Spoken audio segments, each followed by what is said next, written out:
You ask Tiger to solve. This deals with linear equations with one unknown. The final result is f equals 39. Let's solve it step by step. Simplify the expression. Break up the fraction. Find the greatest common factor of the numerator and denominator. Factor out and cancel the greatest common factor. Group all constants on the right side of the equation. Subtract 1/4 from both sides. Combine the fractions.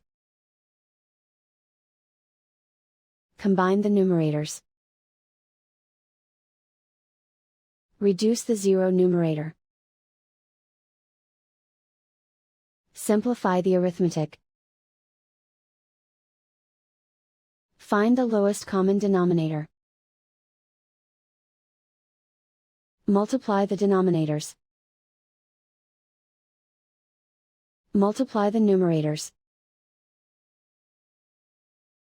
Combine the fractions. Combine the numerators. Isolate the f. Multiply both sides by 12. Group like terms. Multiply the coefficients. Simplify the fraction. Multiply the fractions. Simplify the arithmetic. And so the final result is f equals 39.